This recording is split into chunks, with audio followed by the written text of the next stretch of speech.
আসসালামু আলাইকুম রহমতুল্লাহি বারাকাতুহু। প্রিয় বন্ধুগণ, আপনারা সবাই কেমন আছেন? আল্লাহ তাআলার অশেষ মেহেরবানিতে আমি ভালো আছি।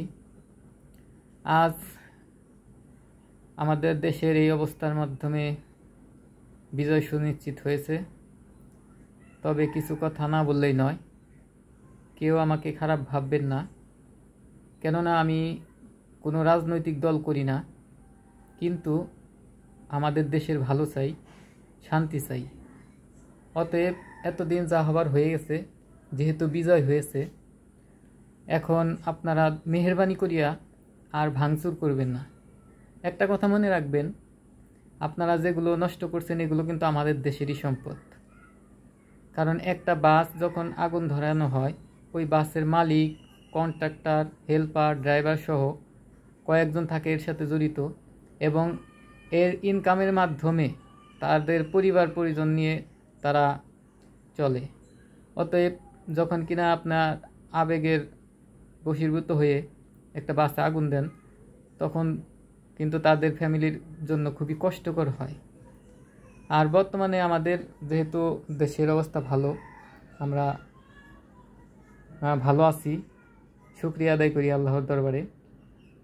তবে এরকম ভাঙচুর না করে আমি যেটা বলবো, আমাদের দেশের থেকে যে টাকাগুলো পাচার করা হয়েছে, আশা রাখি বর্তমানে যেই আসুক না কেন, তারা যেন এই টাকাগুলো দেশে ফিরিয়ে আনার জন্য চেষ্টা করে।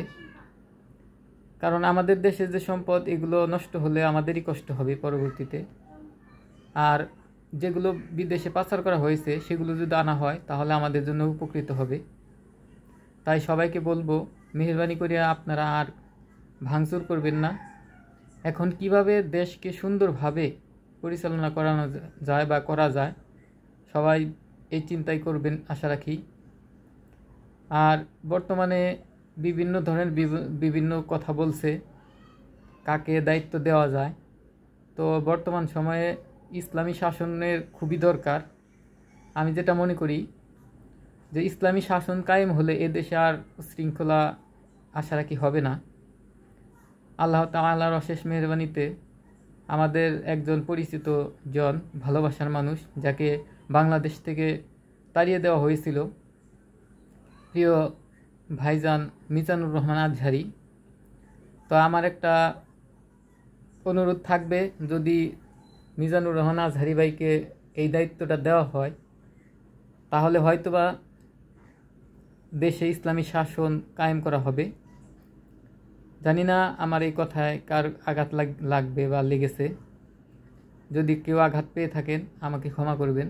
কারণ বর্তমান সময়ে দেশের যে অবস্থা শুরু হচ্ছে বা পরবর্তীতে কি হবে জানি না, এখন ইসলামী শাসনের খুবই প্রয়োজন।